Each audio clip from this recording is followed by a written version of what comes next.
দুই নম্বর কথা হলো জবানের হেফাজত করা। এই মুখের হেফাজত করা, মুখটাকে যথাযথভাবে ব্যবহার করা। আল্লাহ তাআলা বলেছেন, ও বান্দা, তুমি যে কথাগুলোই বলো না কেন, সেটা সংরক্ষণ করার জন্য সদা প্রস্তুত প্রহরী রয়েছে। আল্লাহ বলেন, মা ইয়ালফিযু মিন কাওলিন ইল্লা লাদাইহি রাকীবুন আতীদ। বান্দা, তুমি ভেবেচিন্তে কথা বলো, তোমার কথাটা কিন্তু অটো রেকর্ড হয়ে যাচ্ছে। এই যে মোবাইলে রেকর্ড হয়, আল্লাহ তাআলা কিন্তু এর চাইতে দামি দামি মেশিন দিয়ে, দামি দামি ফেরেশতা দিয়ে আমাদের কথাগুলোকে সংরক্ষণ করছেন। এই কথাগুলো আল্লাহ তাআলা আমাদের সামনে উপস্থিত করবেন, তখন কিন্তু আমাদের অস্বীকারের কোনো উপায় থাকবে না।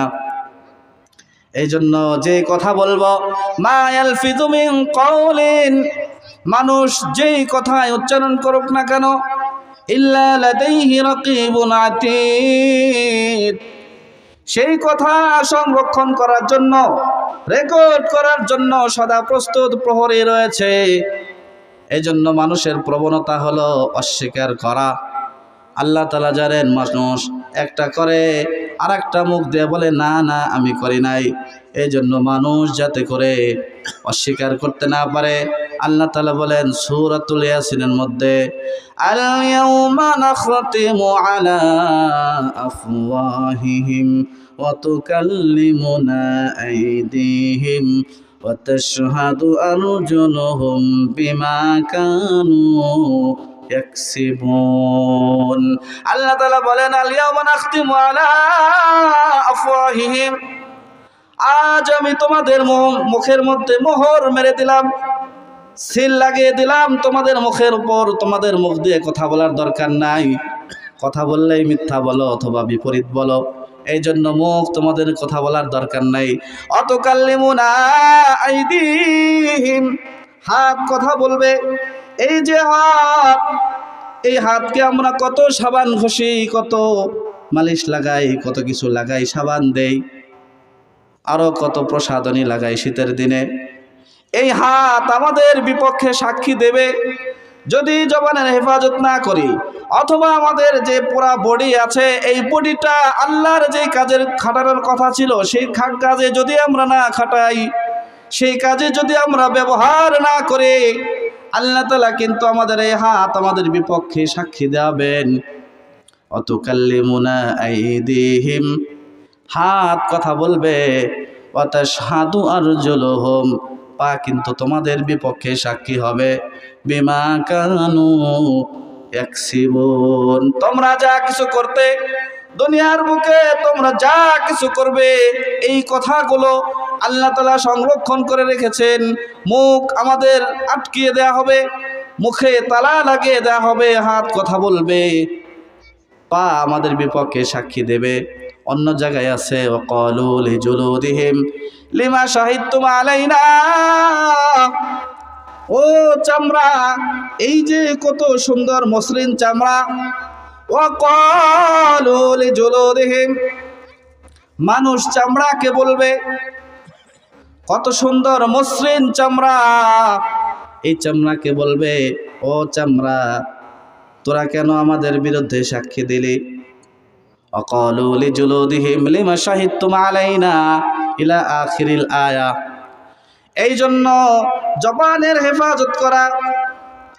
আল্লাহ তাআলা আরো আয়াত বলেছেন সূরাতুল কাহফের মধ্যে, মালি হাযাল কিতাব, এটা কেমন কিতাব, এটা কেমন আমলনামা, লা ইগাদিরু সাগীরাতান ওয়ালা কাবীরাতান ইল্লা আহসাহা, লা ইগাদিরু, এটা ছেড়ে দেওয়া হয় নাই, সাগীরাতান, একেবারে ছোট ছোট, ক্ষুদ্রাতি ক্ষুদ্র, রাস্তা দিয়ে হেঁটে যাচ্ছি, আর একজনের কাছে রাম আছে, ছিঁড়ে নিয়ে চলে গেলাম, বড়ই আছে, ছিঁড়ে নিয়ে চলে গেলাম, ছোট্ট একটু যন্ত্র পকেটে করে নিয়ে চলে গেলাম। এইভাবে যদিও আমাদের কাছে এগুলো ছোট মনে হয়, না না, এগুলো ছোট না।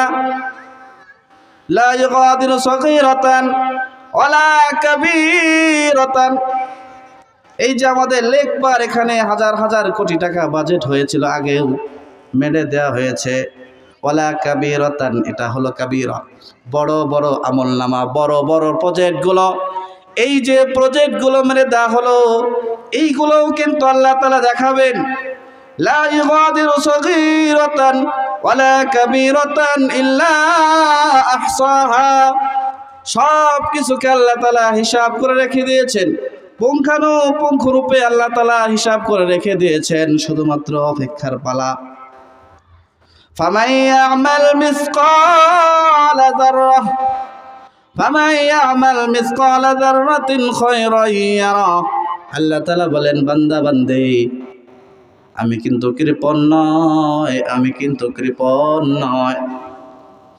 তোমরা যদি সামান্য একটু নেকের কাজ করো, আখিরাতমুখী কাজ যদি তোমরা করো, ফামান ইয়ামাল মিসকালা যাররাহ, যাররা বলা হয় বালু কণাকে, একটা বালু কণাকে যদি 70 ভাগ করা হয়, 70 ভাগের 1 ভাগ হলো যাররা।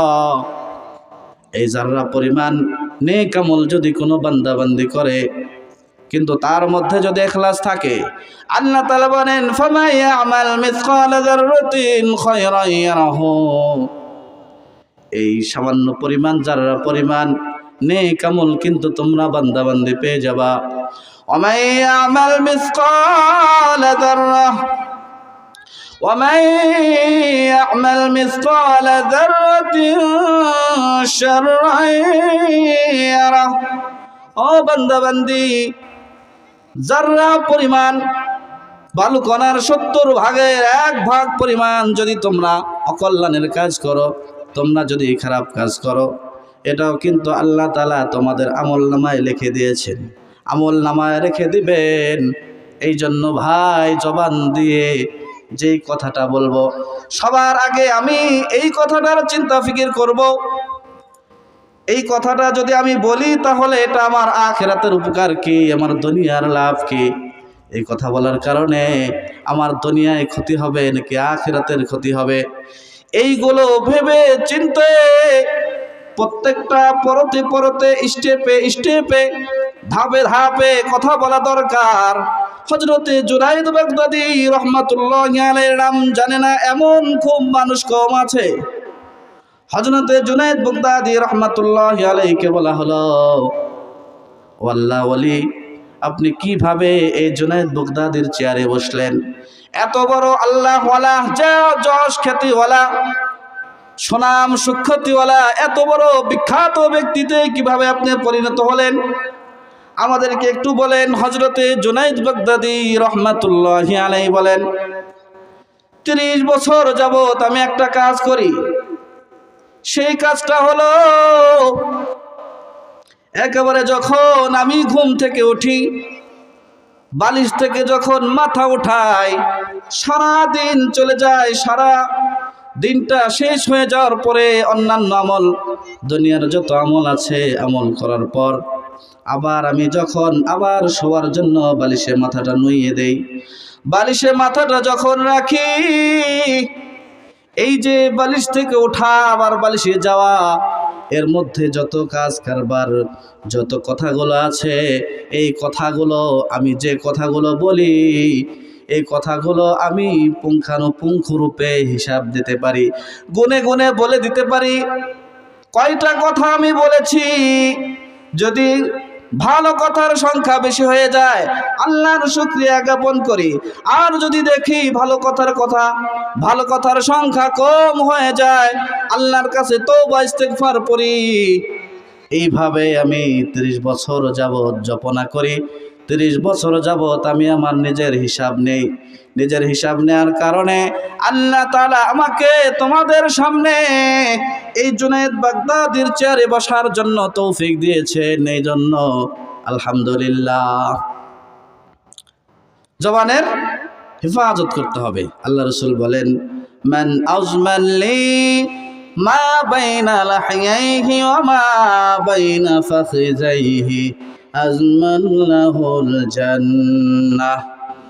দুনিয়ার কোন বান্দা বান্দি যদি 2টা জবানের 2টা অঙ্গের হেফাজত করতে পারে, কয়টা অঙ্গ বলেন? দুইটা অঙ্গের হেফাজত করতে পারে?